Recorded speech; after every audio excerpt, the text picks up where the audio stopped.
and welcome to another live edition of Ksports Sunday for May 17th, 2009. I'm Alex Freegan. Well, another day, another Game 7 in Boston. The Garden will host the third Game 7 in 3 weeks. It's do or die time for the Celtics taking on the Orlando Magic later on tonight. The C's dropped Game 6 on Thursday night partly due to a horrific night from guard Ray Allen. Allen was 2 for 11 on the night and 0 for 7 from behind the arc, but Coach Doc Rivers isn't concerned. You know, even if Ray's not making shots, he still has a tremendous value for us. He's going to make shots tomorrow. I do feel good for that. I mean, if Patrick Ewing can guarantee the win, I can guarantee that Ray will make shots tomorrow. Patriots running back Lawrence Maroney, seen here yesterday with YSA's own Danny Schulman, finally revealed that he had a broken shoulder bone last season.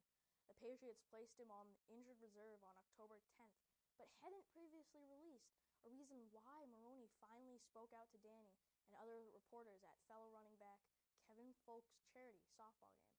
We'll have much more on that event in the next couple of weeks. The Red Sox are underway in the bottom of the fifth inning, currently in a 2-2 tie with the Seattle Mariners.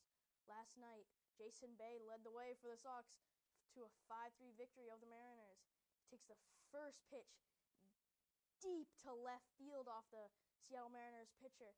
And deep, it's going, and it's gone right off the scoreboard. Gives the Sox a 2-0 lead. And then you got Josh Beckett striking out Ken Griffey Jr., and there would be 4 more besides that one, and he would total up with 5 strikeouts for the night and giving up only 2 earned runs in 7 innings with a total of 120 pitches, over 120 pitches. Josh Bailey and Jason Varitek also added homers, and David Ortiz sat out in his second consecutive game. We'll keep you updated on today's game throughout the show. The Lakers and Rockets are also underway, with the Lakers destroying the Rockets 73-54 with 8 minutes to go in the fourth quarter.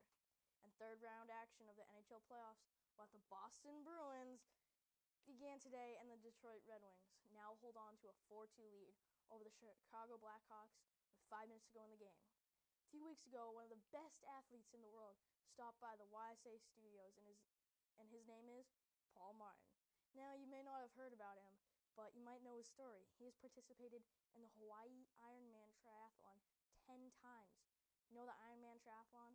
A 2.5-mile ocean swim, 26-plus mile full marathon, and 120 miles on a bike. So it's pretty amazing that Paul Martin has completed it in 10 hours, 9 minutes, and 17 seconds. Now, throw in the fact that Paul Martin posted that world record time without his left leg. Pretty amazing, folks. YSA special correspondents Julia Tybal, Nicole Spiller, and Sarah Guerelli, Nelly, and Julia Ellis all got to sit down with Paul and talk to him with one-on-one. Hello, everyone. I'm Julia Tybal for YSA's One-on-One. I'm here today with one of the best athletes in the world. Let me introduce you to Paul Martin. He's a 10-time Ironman competitor, and on top of that, he's a stay-at-home dad with 2 children. Touch the flame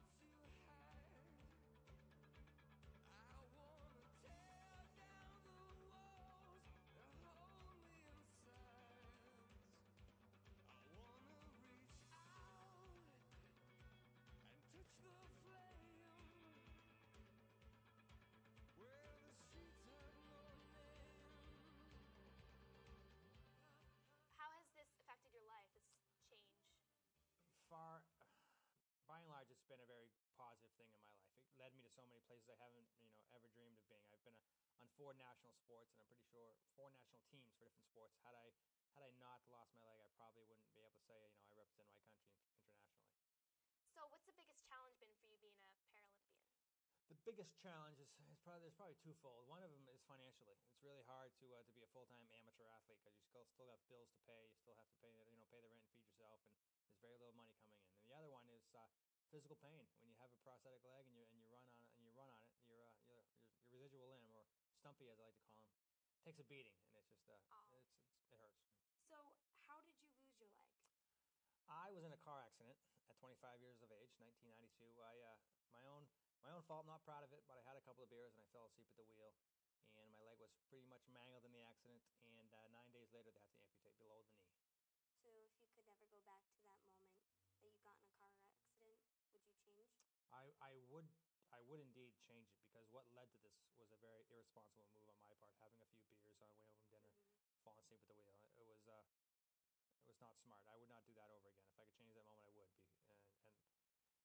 But you can't have that and learn everything you had at the same time. So it's a tricky situation.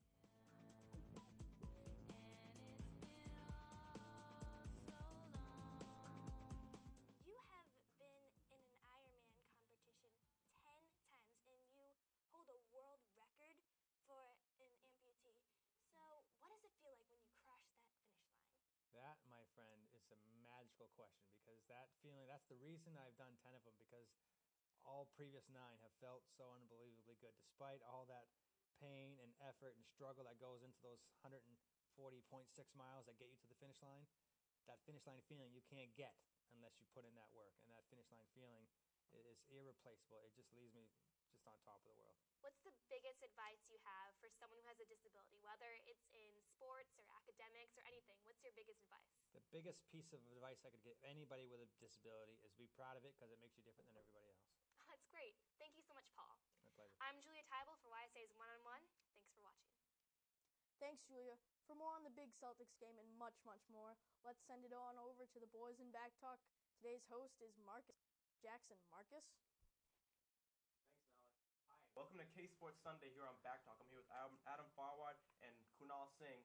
First topic of the day, we're going to talk about the Celtics. Another Game 7 in the postseason. Adam, how do you feel about Ray Allen's less than okay offensive production? I think Ray Allen definitely has to step it up, but the only way he can do that is if he continues to taking shots. So he is missing shots, but he was what, 2 for 12 in Game 1, 3 for 13. Yeah, he's definitely struggling right now. Yeah. You could credit it to the Magic's defense, but at the same time, the only way you can get production out of him is if he continues to take those shots. Right. Kunal, how do you think the Celtics defense has affected this series? We need to keep Dwight Howard out of the paint and less off the board because he's had 20 rebounds I think in 4 of these games. Definitely. And we gotta Yeah. keep him away from his sweet spots in the paint and try and contain him more. It's okay if he has 10 points. But who do you think's the player that would best I be think suited for that? Perkins Definitely. because You he's think the Perkins? taller one and he's better at defense than the other 2 big men that we have. He is day to day though now with a Yes. shoulder strain, so that might be that a is a problem for huge And then them. we'll problem only for have the 2 Celtics. big men instead of 5. So which if is tough. Perkins is out in this game, who are you going to rely on to step it up? I think Scalabrini because Big Baby has been Scalabrini? He's been hitting. Glenn Davis has been hitting his good shots from the corner, and he's been rebounding. Big Baby could cover him. Yeah, he could. Big Baby, I know he's not the best defender, but I mean, in light of if Perkins does not play this game, I think Big Baby would probably be the Yeah, best and bet. he'll have to keep and relying on his good shot from the corner, which he usually had. He had the buzzer beater, and he should have at least 20 points if we want to have a good chance of winning to step up for Perkins. Definitely. Now moving away from the big men, I want to talk about the Celtics' little man, Rajon Rondo, whose offense has been great this series, but his turnovers have just completely canceled out his offensive production sometimes. How do you think Rondo has to deal with his turnovers? I mean, he has many turnovers every game. His offense is good, but the turnovers are just killing him. Right. If he cuts down on his turnovers, they'll definitely have a better shot at this game because turnovers and defense is a huge part of basketball, period.